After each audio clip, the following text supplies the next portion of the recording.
Hey everybody, I'm Barney Taylor. Welcome back to In the Record Room, the show for all things vinyl and all things soul.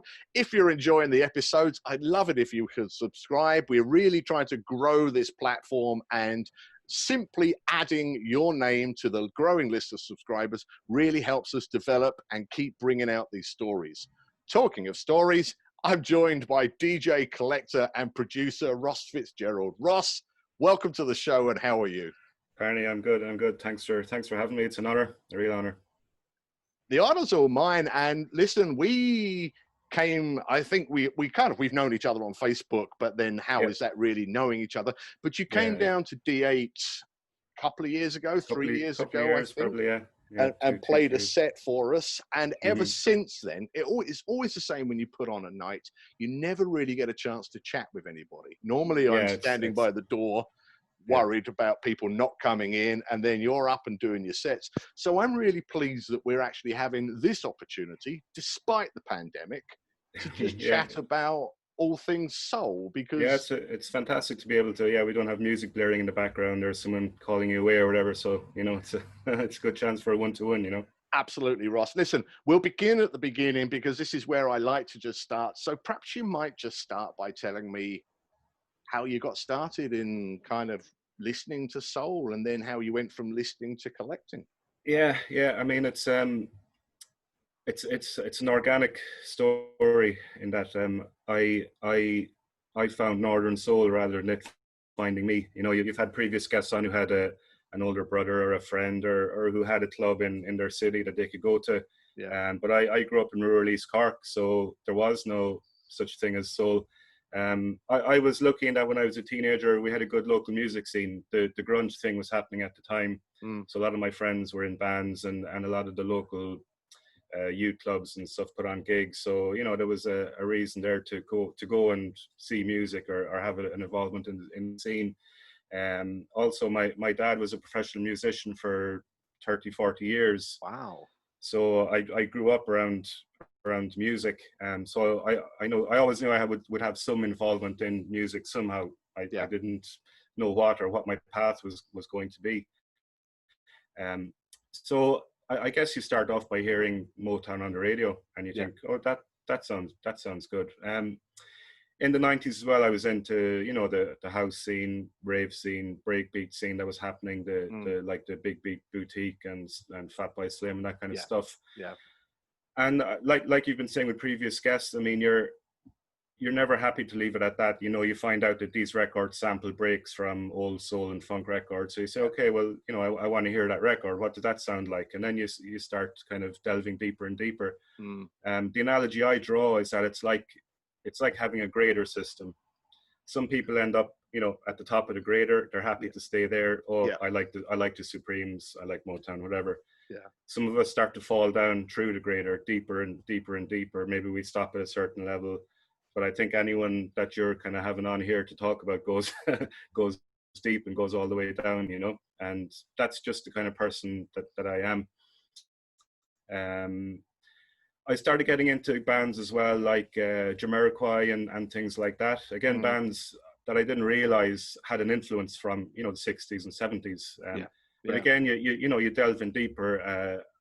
Came up to college in Dublin and started getting involved in, just talking to friends in college and finding out about things, swapping tapes.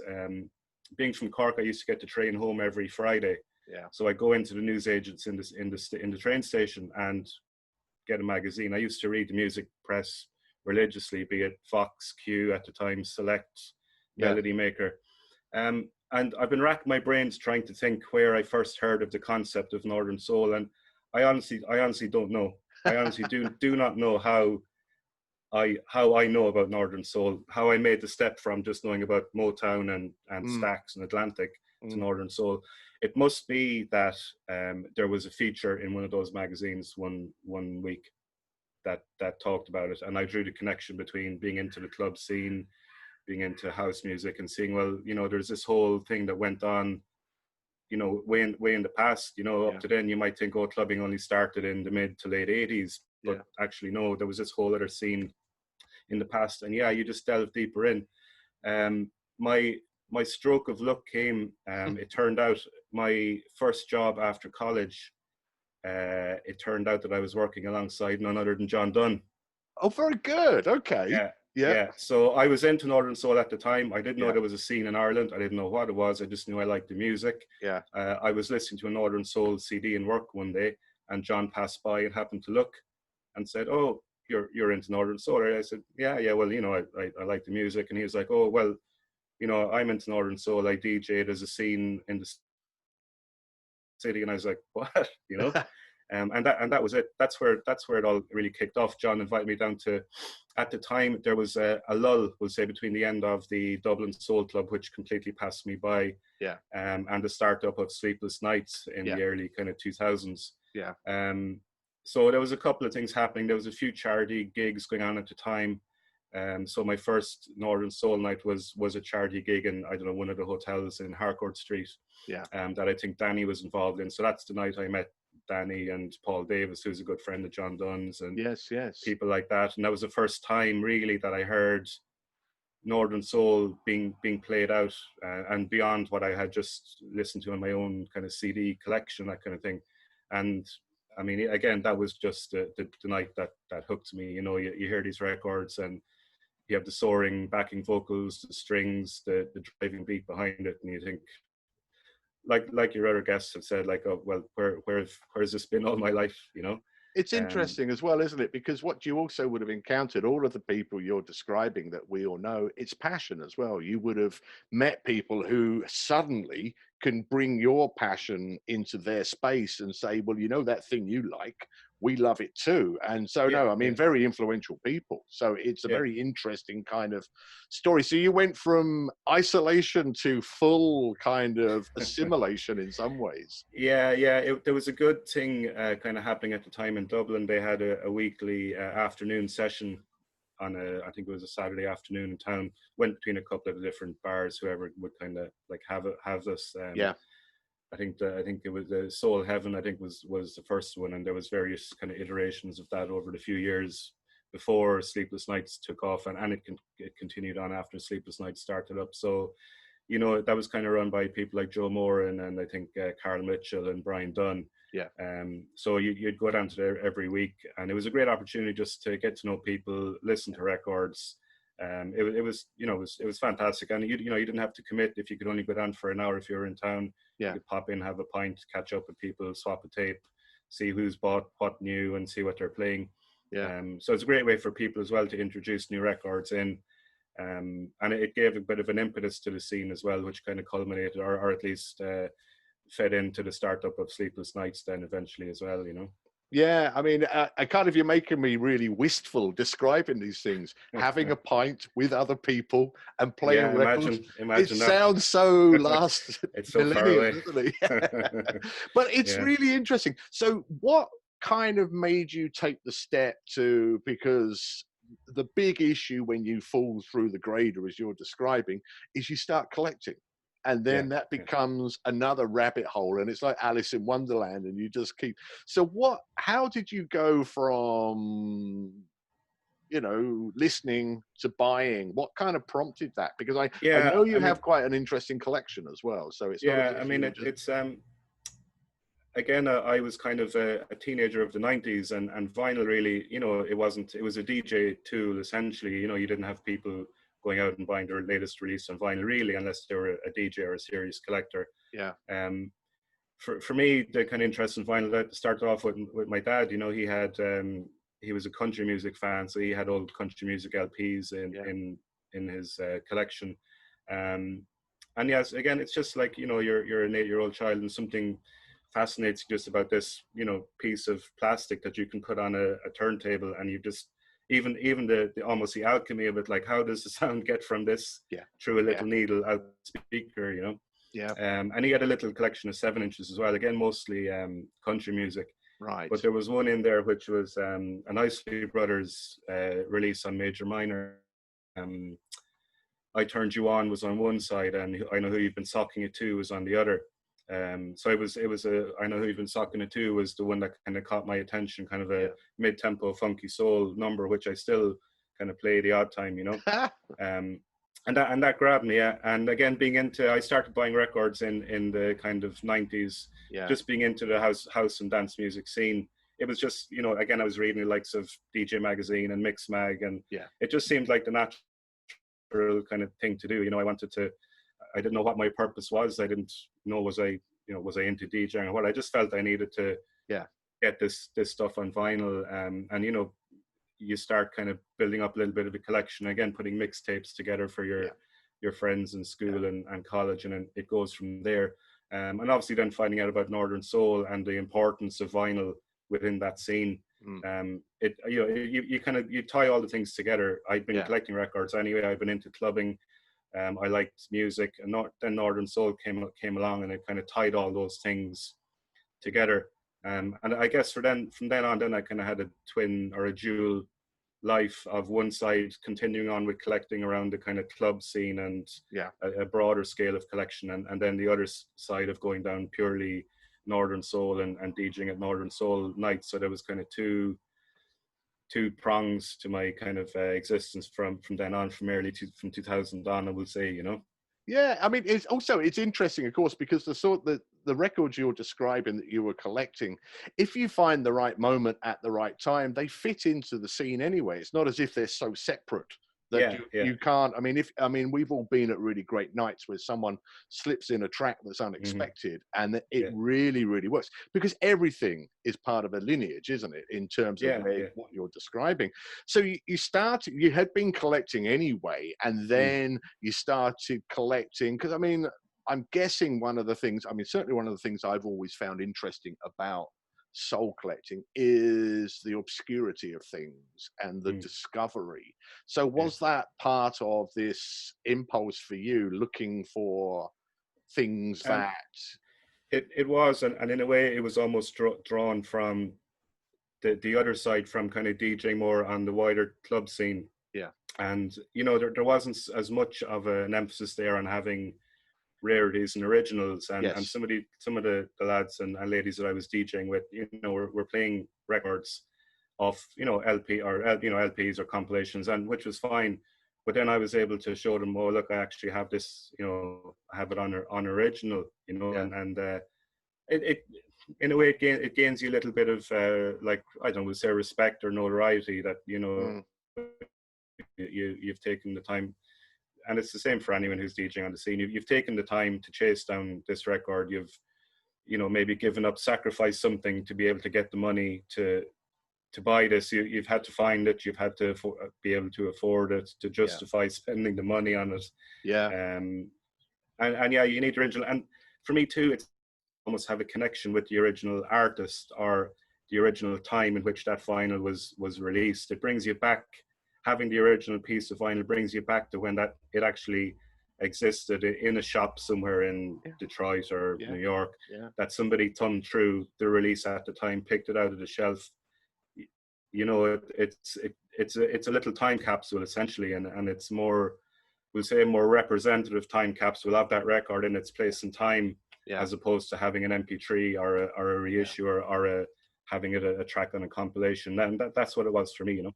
Yeah, no, I share that impulse, because it's also wondering who else played it, who else owned it, who then sold it. And that's part of this story, because as you say, it's not just about having the track, because, you know, people can get that on Spotify. It's the waiting as well. I mean, sometimes people wait a long time for a record or the grade that you want. And so by the time you're standing in front of a turntable and you just kind of are queuing it up, that's not the end of the story. That's just the start of it, isn't it? Because you're sharing that with people as well. That's the start. And I mean, there's records I have that, like, I know I'll be playing them until the day I leave this good earth, and they'll be giving me the same pleasure and excitement that they did when I first heard them. Like, you know, even if there is no scene, I'll still have the records. You know what I mean? I'll still be able to sit down of an evening, throw on the records, and you know, they're always there. So it's great to have that. It's great to know. It's almost a comfort. You have that, you know, you always have that in your life forever, you know. I think so. And that sounds like a perfect cue, Ross, to tell me what the first record you've chosen then. Maybe that might work and then we can kind of come back and work around on this. So what's the first Well, record you've chosen? it fits into the kind of the story of how I got involved kind of in DJing as well. Obviously getting to know John, they had started up at the initial days of the Saturday afternoon sessions. There was one downstairs in the Bankers pub on Trinity Street. I think it's probably still there. And John asked me down because I had a few bits, mainly reissues and compilations. And again, the Kent story comes up because I had a few of the old Kent LPs, the Club Soul and I had that was my favorite Club Soul. I loved it. I mean, you put that on the first time and you think, my God, like the passion in the vocals, the arrangements, everything just blows you away. But another one I had was it was the Funk and Soul Revolution, a bit more on the kind of, I guess it explains kind of what I like in collecting, because I'm always more into the grittier, funkier side of, or more soulful side of stuff, as opposed to some of the Northern Soul I found could be a little bit poppy in places. And I like the more kind of gritty stuff. The guys asked me down to DJ, and on that compilation, the first ever record I played as a DJ, and it was Let Me Down Easy by Rare Pleasure. Oh, lovely. Yeah, so that was on the compilation. And it was one of the first ones then that I chased down, one of the first records that I managed to get a copy of, and I subsequently got it on 12-inch as well. But yeah, it's just one of those records. It also, for me, tied in because I'm sure you're aware that it was sampled by David Morales, the Need You. Yeah. So again, I knew that record. I had no idea that actually it was mainly Rare Pleasure, Let Me Down Easy. So I think I actually probably had the David Morales record on vinyl, not knowing that actually it's Rare Pleasure, Let Me Down Easy. You buy the Kent LP, you find out, and all of a sudden then you start digging and finding out more. Again, you're not just happy to know, it was sampled by David Morales. Well, I need to get the record now, It's like detective work, isn't it? It's like, I think this would make a great Netflix series. People making these connections, and then, as you say, you go from a compilation, and then you hear a section of it elsewhere, and then because of your curiosity, you dig it out. Now, that's a very popular record in as much as it will always get people dancing, but it's one of those I never tire of. You just don't. Again, from the very start with the little fill on the drums, and it's just straight in. I can't remember who, but somebody was speaking in one of the previous interviews about just that. It's almost a call to march. You hear the little drum fill at the start, and away you go. That was DJ Honey, I think. She was talking about Barbara Lynn and A Call to the Dance Floor. That's it, yeah. Absolutely, Ross. It's the same thing. And we've all been in spaces where this starts up and it does fill the floor. But when you listen to it, it's almost as if you can't believe it's from, 76 or something, isn't it? I think. Yeah. It sounds incredibly sort of beyond time in some ways. I think a lot of the records that came out around that time, maybe the late 70s, early 80s, they're kind of timeless in a way, I think after that, once producers started using drum machines and kind of synths, some of that can sound a bit dated. I think for me, the late 70s, early 80s, around the Philly sound and the disco sound, I mean, it was the pinnacle of kind of analog. I don't want to get too much into no, look, go as far as you want. Go as far as you want. Yeah, but it was the pinnacle of kind of analog recording techniques. They had the best of tube amps and amazing mixing boards in all the studios. And for me, it was, you had the quality of the arrangements, the vocals, but you also had the quality of the production and recording techniques. And it will never be bettered.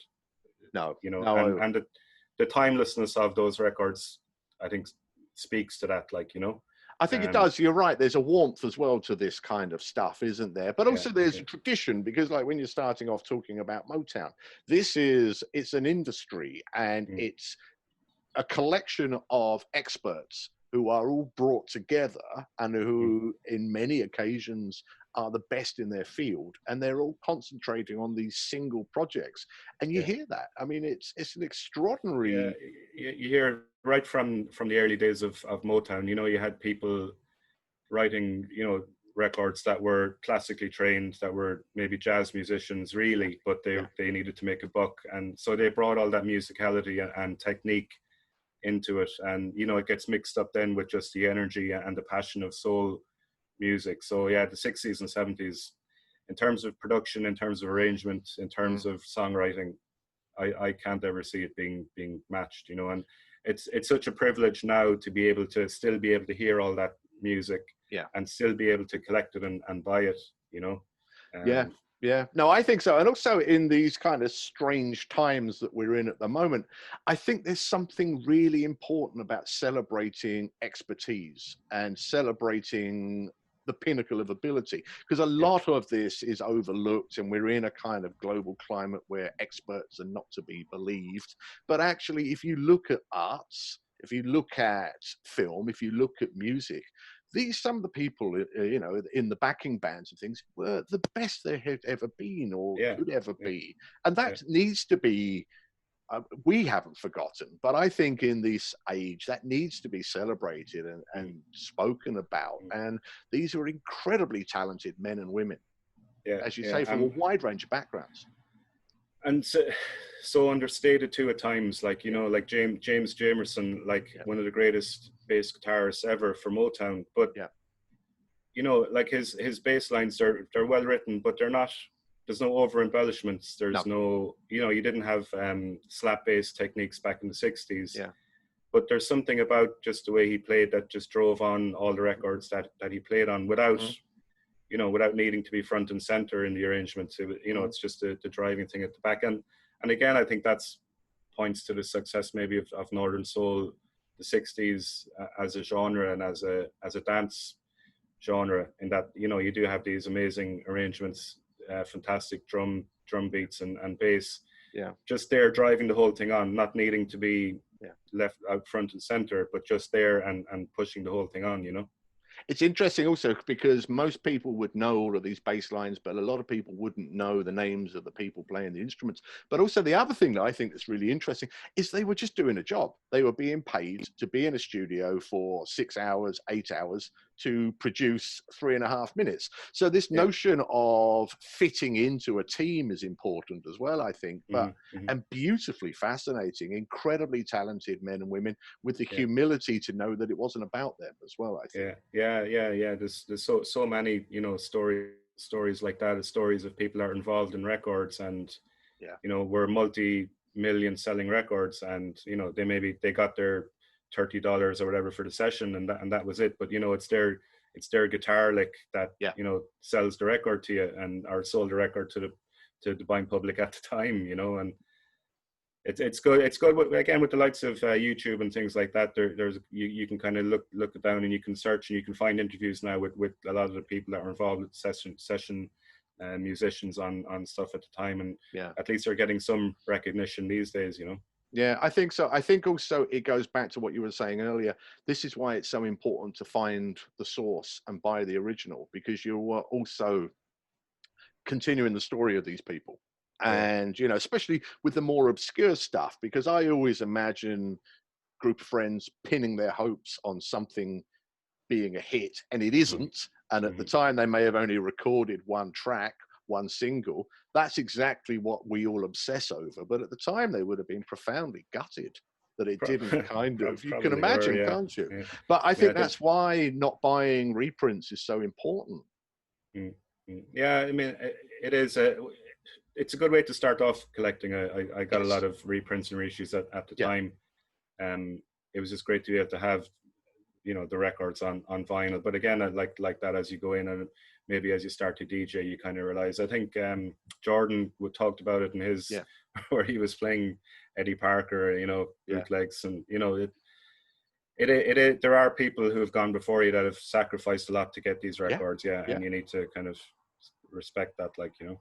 I think so, and I think, but that's part of being part of the community as well. I think, which is to respect people who've gone before you. And these are people, I mean, some of the people we've been talking about, the people on the Irish scene, decades of knowledge. You know, Yeah, yeah. it's again, it's another level of expertise.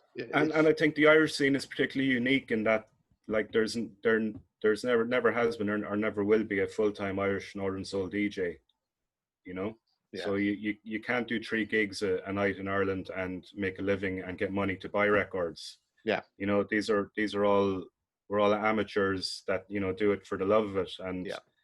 we know we don't have a good steady source of income coming in from it to facilitate buying new and more records, you know. Yeah, because imagine the alternative lifestyle. If you're playing a gig in Cork, then a helicopter brings you up to Dublin, and then you just you do a half-hour set, and then you're flying off. But that brings us nicely back, Ross, to Saturday afternoons, and you're kind of getting to get more involved in the scene. And so there was a hiatus you were describing, and then things start picking up again, do they? And is Sleepless Nights what brought that? Yeah, I mean, I was probably too new to the scene at the time to realize really what was going on, because I kind of didn't know how it had gone before me, and I'm sure future guests that were around at the time would be able to kind of speak to it more than me. But yeah, I mean, like, Danny was involved in the afternoon sessions, and there was a few of us coming along that were kind of, you know, young and new to the scene, like myself and Paul Duffy, although he'd been around for a while. But the likes of Pip Moore, Al Finnerty, Lisa Moore, Ciara Moore, people like that. We kind of, I met Pip first at one of those afternoon sessions, you know. So there was a bit of a momentum gathering, and I think Danny and a few of the others kind of felt that, and felt that there was kind of an opportunity to recreate or to create something new and get some of the new blood involved. Brian Dunn as well, although again he'd been around for a while, but you know, people like that were around, and there was a market there for people to have something going on. People that, you know, I guess didn't have the commitments of family and that kind of thing, and you know, the people you want kind of turning up to drive your kind of club along on a regular basis, you know. Yeah. No, you need that momentum, because otherwise we've all been at do's or events where, with the best will in the world, there isn't the numbers of people to keep things. It's like playing indoor football. The first week you play, everyone turns up. Then there's one week there's 3 of you, and there's not enough to play, but you've still got to pay for the pitch. You know, it's one of those things. So, I mean, I'm going to talk to Danny at some stage about Sleepless from his perspective. But my understanding is that this was a large period of significance for the Irish soul scene. I mean, I think so. Yeah, huge. And when you think about I was looking back, the Sleepless Nights website is still there, and I was looking back on some of the old playlists, and even remembering what people played. I mean, you really can't get any better than it. And again, the kind of privilege and honor as a punter and a dancer to be able to hear the records in your local town, played by local guys, all on original vinyl. Like Isonics, the Sugar by the Isonics that Danny used to play, kind of Latin one. Carl Mitchell playing Flaming King, Oh Happy Day. Like, and Harvey Verne. I mean, you know, and you could do it in Dublin, and these, again, like I say, guys that were just working a normal day job and had these 3-figure records that that you could listen to on a monthly basis on a Friday. It was a fantastic opportunity, and I think as well, people talk about the venue. I mean, it started off upstairs in Doyle's. That's right. Yes. Yeah. And I think the venue suited what was kind of happening at the time. You know, like you say, like the 5-a-side, the numbers dwindle or whatever. I always find that if you're promoting a gig, it's better to stuff a small venue than try to fill a big one. You know. Yeah. And Sleepless Nights was perfect for that. You could have 20 people in on a night, but still, you'd have a good night. Yeah. You know. Yeah. No, I think that's interesting as well, because like one of the great privileges of being involved with the D8 Soul Club is Danny's involvement, and he and I met through chance. 4 of us decided to put on a soul night, and someone knew Tony, and so gave me Tony's number, and Tony said, "Well, yeah, I'll come along, but I'll bring my mate Danny."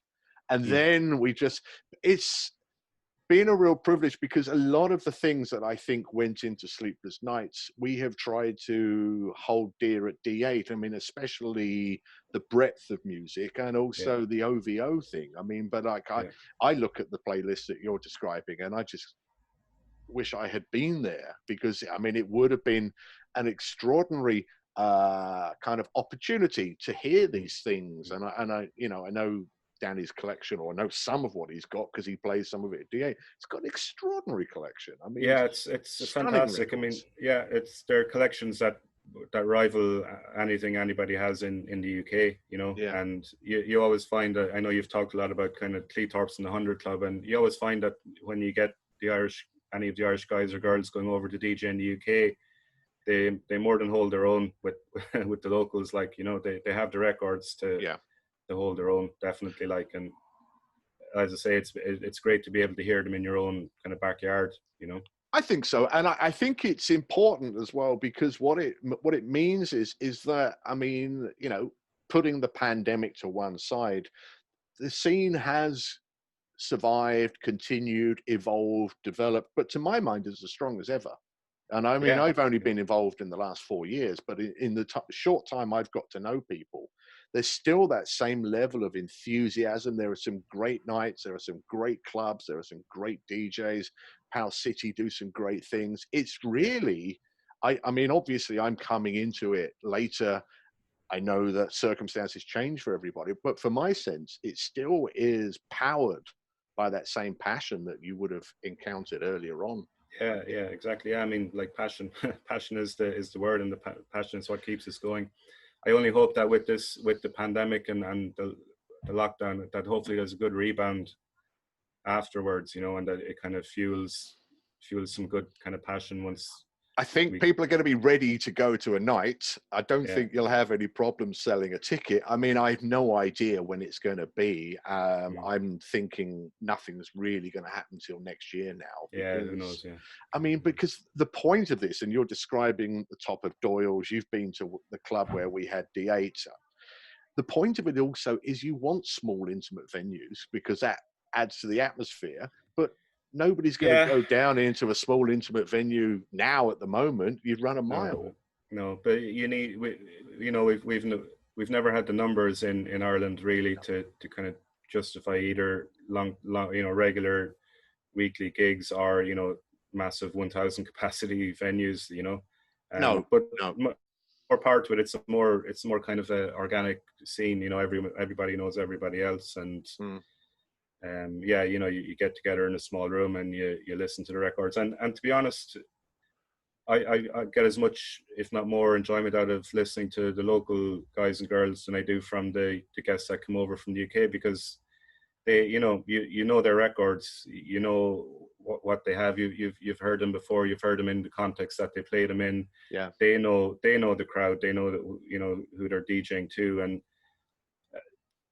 even outside of soul, DJing on other scenes.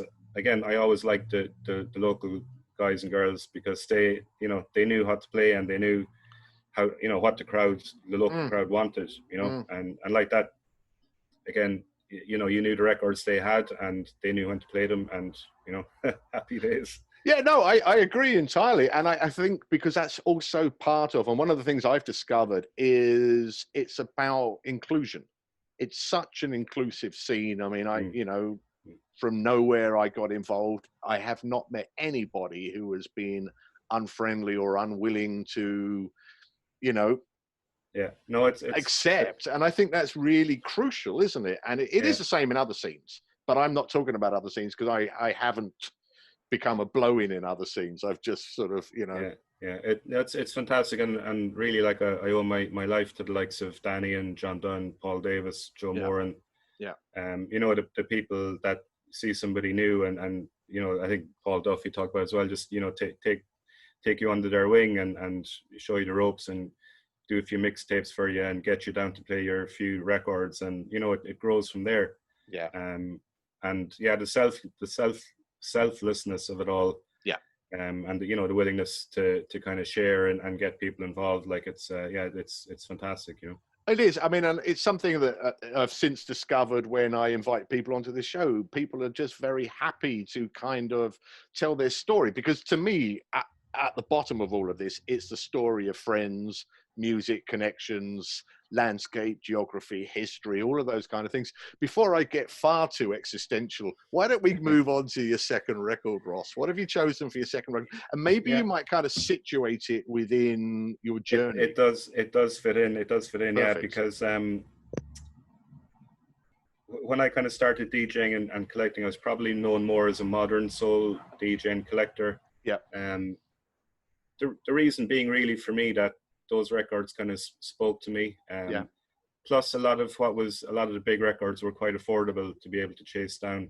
Yeah. And again, around the early 2000s, you had a couple of the all-nighters in the rowing clubs down along the Liffey there. And you had, they would have set up modern rooms as well, where again, you had the likes of John and Brian Dunn and Joe playing modern sets. So again, in terms of modern soul, those modern rooms at the all-nighters were a great kind of founding ground for me in terms of getting to know, the well-known modern records. And one of those, and one that always blows me away, is Garfield Fleming. Oh, yes. Don't send me away. Yeah.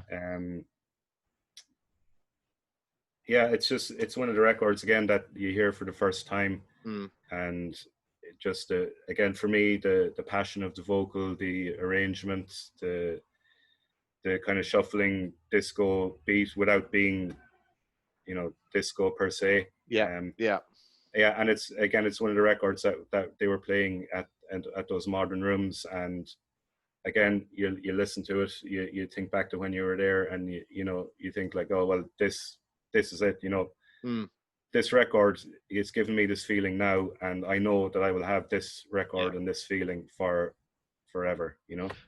There's that great footage, isn't there, of him standing at a record store singing along to his own song in Paris, I think. Yeah, something like that, because it's one of those records that I think some people will say is overexposed and became too ubiquitous. But as soon as I saw it on the 7, I was quite interested, because you normally see it on a 12, I think, don't you? I think is it harder to find on a 7? I actually don't know.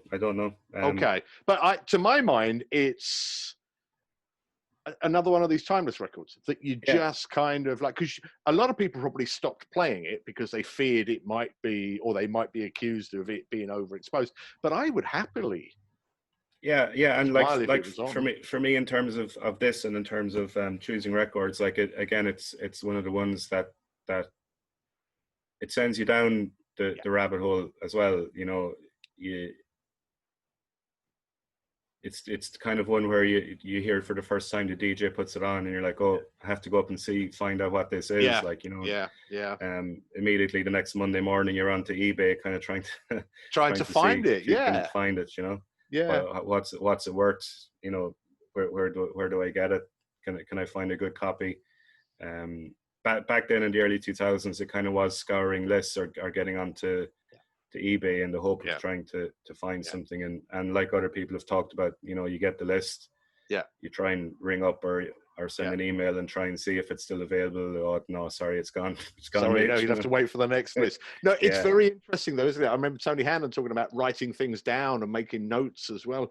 But you would do that if you were collecting books as well. So it's there's something more. I was thinking about this. I mean, you can collect the stamp, and you have the kind of the adrenaline rush or whatever of getting this rare stamp, and you can put it in your book. But once the stamp is in the book, this is my opinion. I mean, it doesn't elicit a feeling then in the same way as if you collect a piece of vinyl. You can put it on and listen to it, and it will.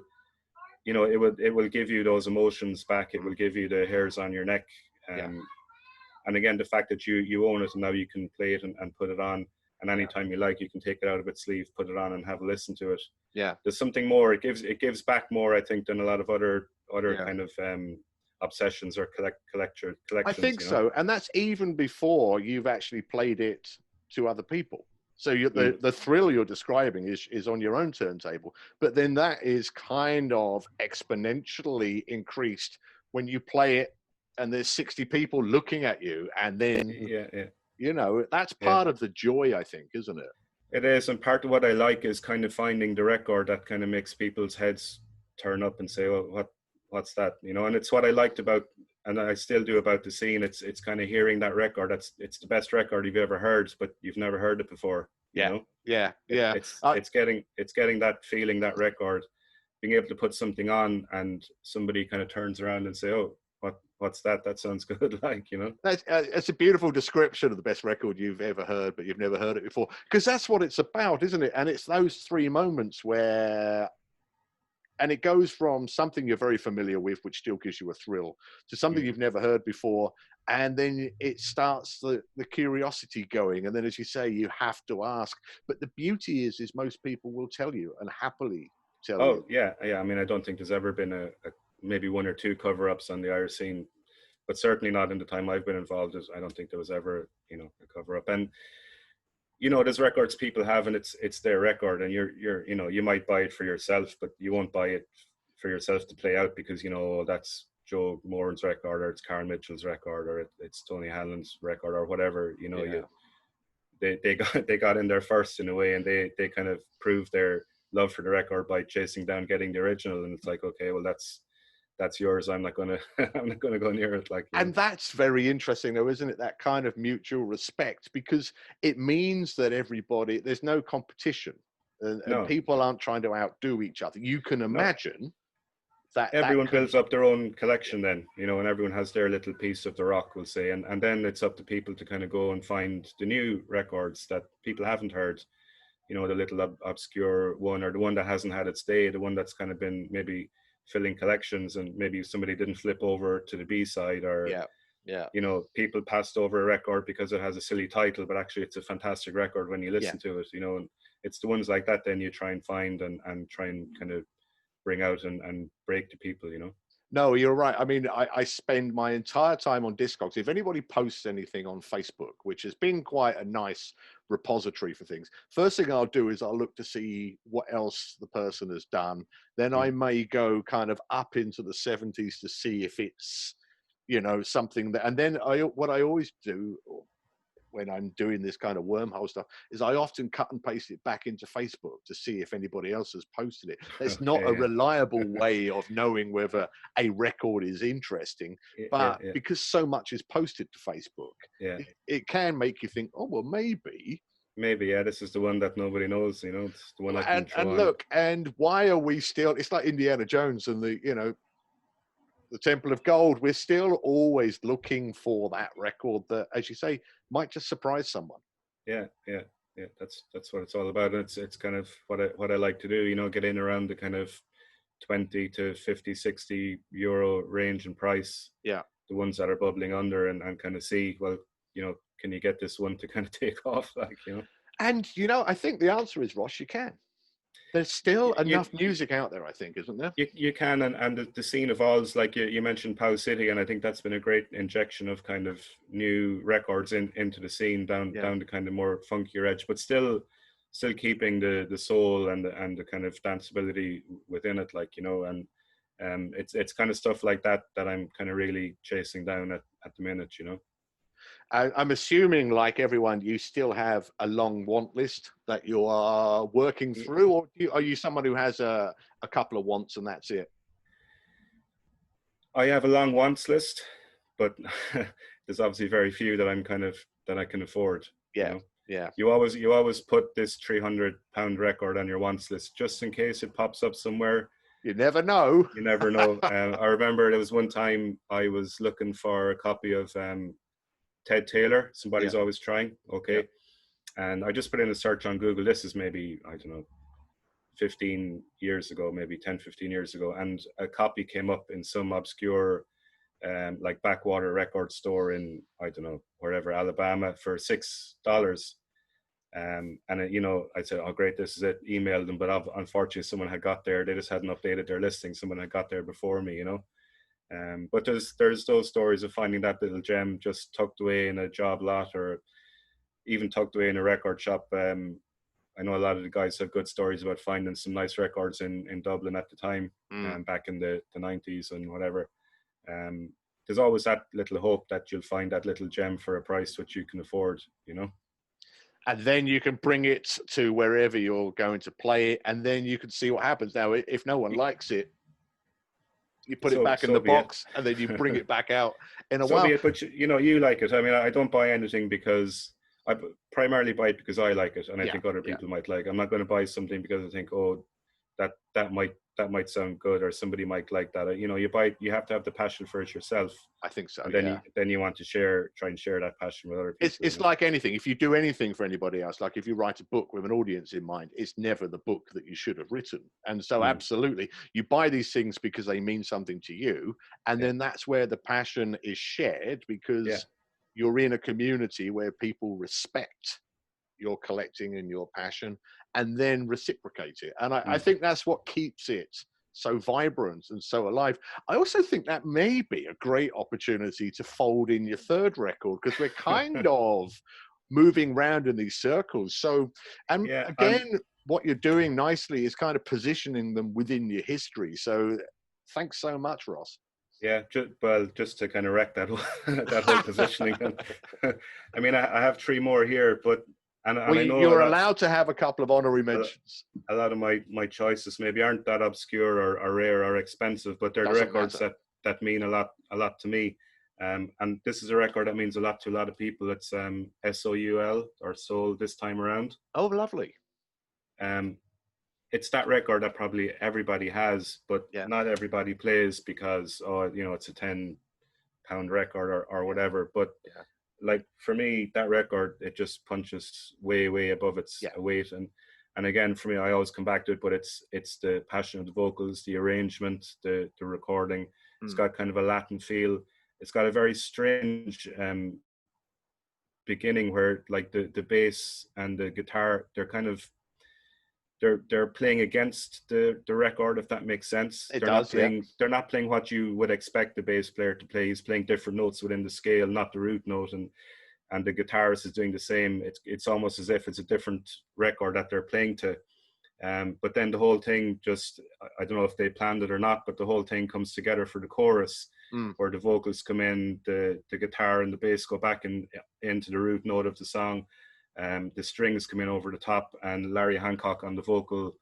There's a part where he goes, it's the second chorus, or the second bridge to the chorus, foolishly I hurt you and walked out that door. He screams it out, the strings come over the top, and it's fantastic.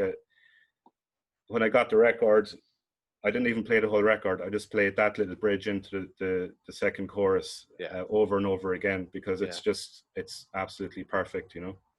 It's such a joy to hear you describing something so eloquently, because all I can hear is love and passion in your voice. And because I know that you've been producing as well, haven't you, since you were about 16, I think, weren't you? Or something? Yeah. I mean, again, we could spend another hour on this. Well, you're coming back on at some stage anyway. But like, one of the things that I think is interesting listening to you is your attention to detail and your kind of awareness of the small things. It's what grabs me about the records that I like, you know. And in saying that too, you can scratch it all out and listen to like a shambolic 60s record that's been recorded in somebody's basement or shed, but it has behind it all, it has it there. One is something like Love Slipped Through My Fingers, which is a little bit shambolic in its recording, but like I would happily just listen to that record alone for the rest of my life. Or even something like Bad Girl by Lee Moses, where the drummer goes out of time. But like, it's still just like a fantastic record, you know. Even when I got into collecting and you know, John Dunn did me up a tape, and he just recorded off his parents' record player. So the records were tinny and you know, full of top end to very little bottom end, but I wore that tape out.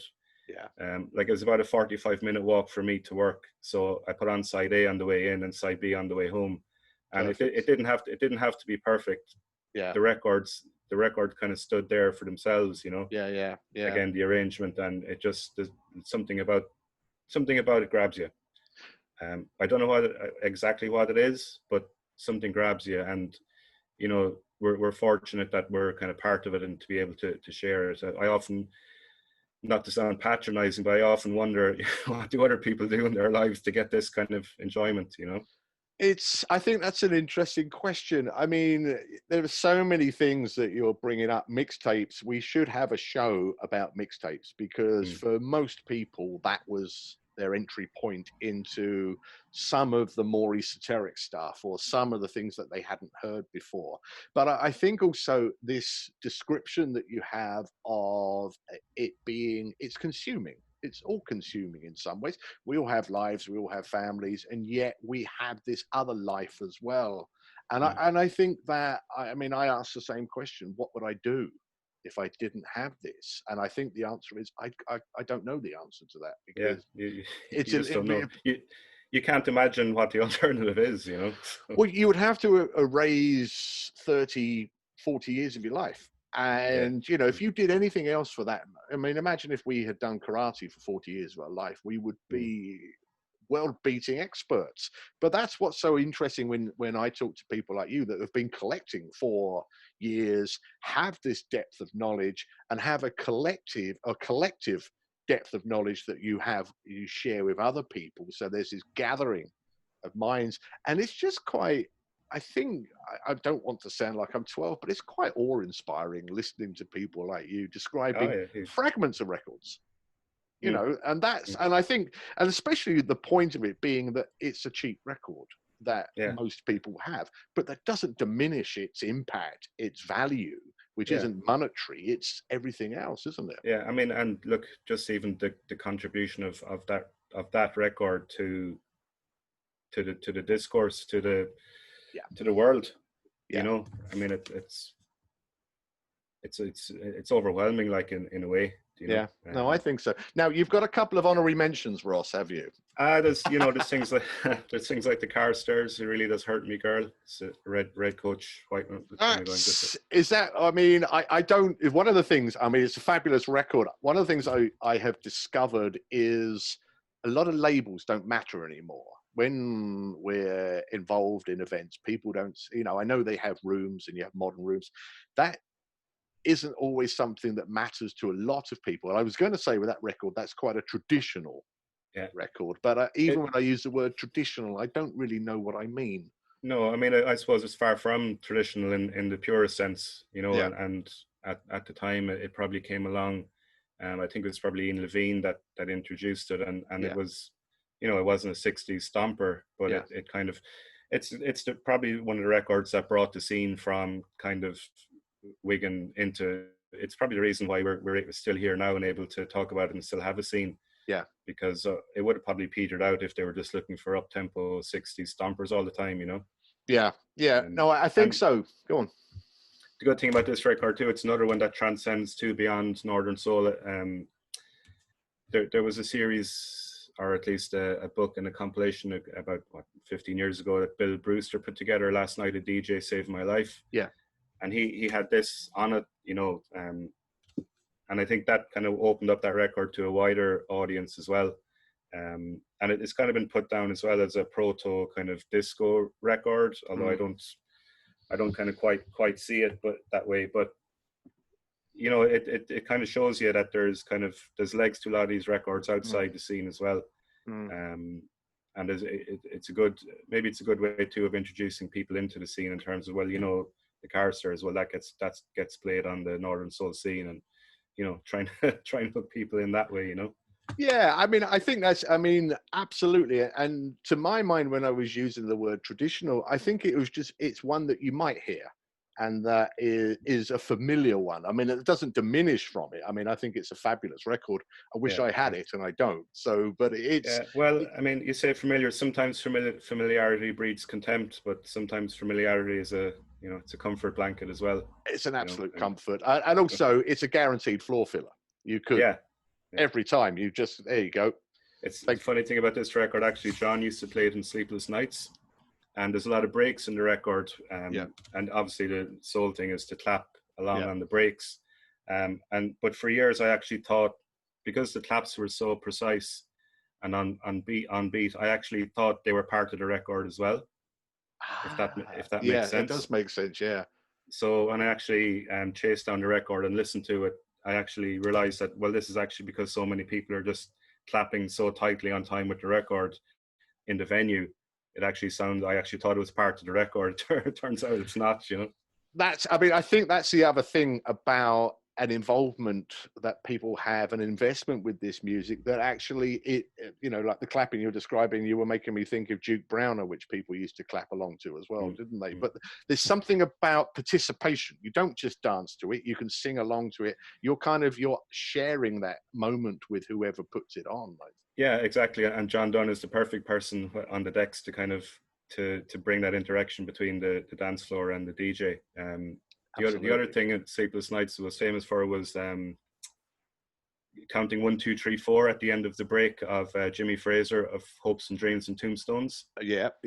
So it breaks down. It's got doom, doom, doom, doom, and then at the end of the break, everyone's 1, 2, 3, 4, and bang into the chorus or the verse, whatever. I can't remember which. Yeah. And again, that's another one where I actually thought that was part of the record. I thought the vocalist said 1, 2, 3, 4, and into the. But it turns out, again, listening to it outside of context, outside of Sleepless Nights, that it's not part of it at all. But I just think those are the things that make the story so interesting. Your memories of hearing these things and what they meant to you, because the person standing next to you would have felt completely different, and you were both listening or dancing or watching or whatever you were doing. So 2 of you, 100 of you in the same room, each having a different response to the same 4 seconds or whatever it would be, or 4 beats. It's very interesting, Ross, I think. It is. Yeah, it is. And I think with Sleepless Nights, there was, like I said, there was a lot of us that were kind of young coming into it, and we had the kind of enthusiasm to kind of take these little local idiosyncrasies on board and kind of run with them. Yeah. Excuse me. One of the records that, and it's a £2 record, was Sister Sledge. Remind me of the title. Slow one. My brain's gone. I hate it when people say "remind me," because I can. You'll have to edit this bit out. What was it?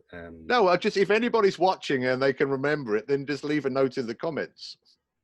Without love, what's the reason to give without you? Without you, it's called, isn't it? Yeah. Well, John still plays that, doesn't he? Oh yeah, I mean it's a stalwart of the Irish scene. Yeah. And I'm sure Danny or maybe Paul Davis can tell you the story better, but we kind of brought that to Cleethorpes then with us, because it was a massive record in Sleepless Nights, and I think a few of us went over one of the years, and Paul said to, I think it was Adi, you should play this at the end of your set on a Sunday night. And he's like, well, it's Sister Sledge. It's a slow, mid-tempo disco record. Like, why would I do that? Yeah. Paul was like, no, it's huge over in Dublin. Yeah. Everyone will love it. Trust me. And 80 did, and we had an Irish flag with us at the time with the Sleepless Nights logo. So straight up with Danny onto the dance floor with the flag, waving it around. The rest of us dancing around under the flag, and it's just one of those moments where, everything just came together, and it's one you'll remember for the rest of your life, Wow. It's so interesting, sort of like, because absolutely, on its surface you would think, no, it's just kind of poppy stuff, really, but actually I've seen that played and people just go wild for it. There's a huge amount of soul in it and feeling when you listen to the lyrics and what it says. Like it just captures a moment and a sense and a feeling, and then, as you say, John's playing it, and he's the master, as they say, of getting people to engage with him and the music and each other. I mean, it's an extraordinary gift to be able to do that, and he's very, very phenomenal at doing it. Unparalleled, I'd say, anywhere, not only in Ireland, Yeah, no, I would say so. Is there another honorary mention? Because what happens is all of these records go onto a playlist, so. The more, the merrier, Ross. What else have you got? Again, it's another one that's not very obscure, but it's Betty Moore, Speed Up. Oh, lovely. On Wand. Yeah. And again, that's another one of the ones that, for me, drew me away from Northern Soul just being like the Snake or the Night. Good records in their own right, but for me weren't soul as such, or didn't kind of grab me. I think you'd be arrested if you put the snake on at a soul night now, wouldn't you? I think you'd be possibly escorted out the building. Although, like you said, I think these days we'd happily go to somewhere and listen to the snake and have a dance to it, you know, if you had a choice, you know. But yeah, it's one of the ones where you kind of discover that there's more to Northern Soul, and there's more soulful records that are there, yeah, to dance to.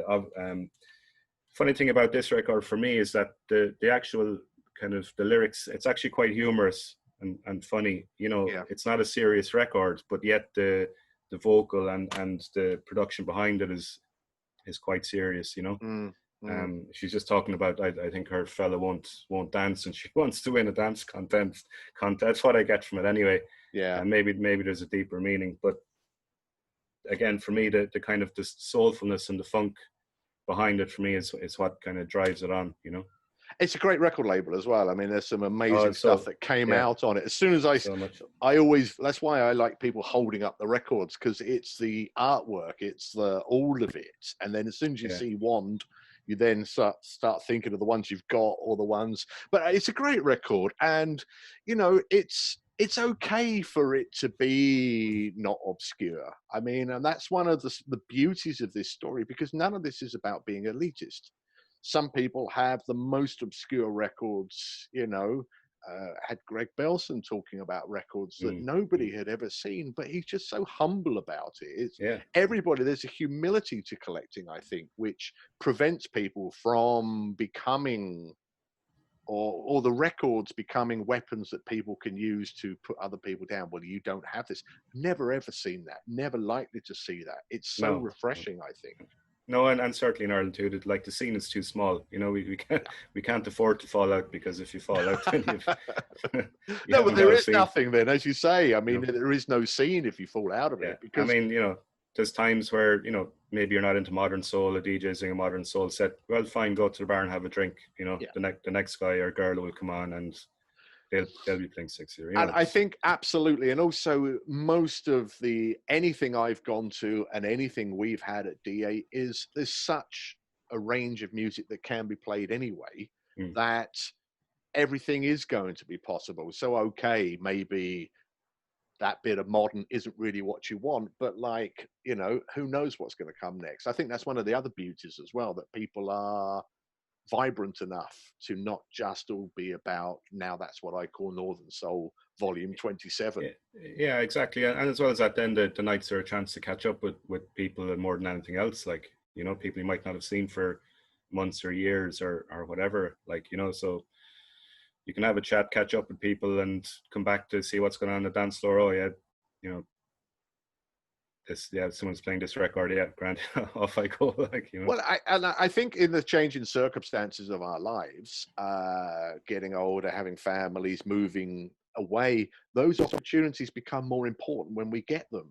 And it's almost like whenever I'm out somewhere, I can't manage it because I'm old and tired, but I always wish, like you used to when you were 16, that it could just go on a bit longer. Could we not have another 3 hours? I mean, but if you did them every week, I think it would oversaturate it.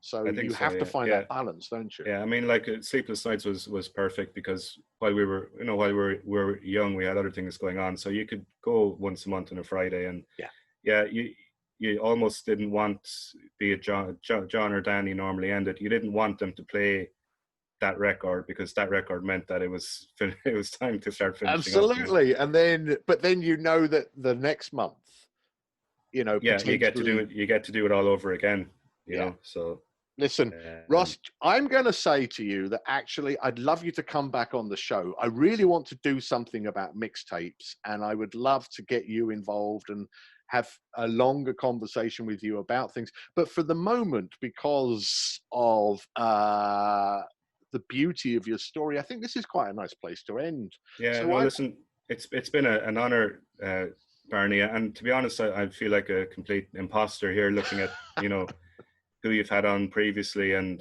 the people that, you know, you can and will have on in the future, and the people that have gone. Like, I'm just a bit part in the whole scene, more of a punter than a DJ, more of a punter than a collector, but you know, it's to be called to do it it's an honor, Barney, and I really appreciate it, you know. Russ, genuinely, the honor is mine, because all I'm interested in is hearing people's story, and your story is fascinating. That's why I want you to come back on, because I'm sure we could continue these conversations. So thank you very much for Thank agreeing you. to come on. And Thanks, listen, Bernie. hopefully one day we'll be able to have this similar conversation over a pint, not over Zoom. Sooner rather than later, yeah. That's perfect. Thank you very much, everybody, for watching the episode, and thank you to Ross for being on it. If you're enjoying these episodes, as I said at the start, please could you subscribe? It just means that actually we can start growing the platform and the momentum. On behalf of everybody in the record room, Ross Fitzgerald, thank you very much for coming along. Thanks, Bernie.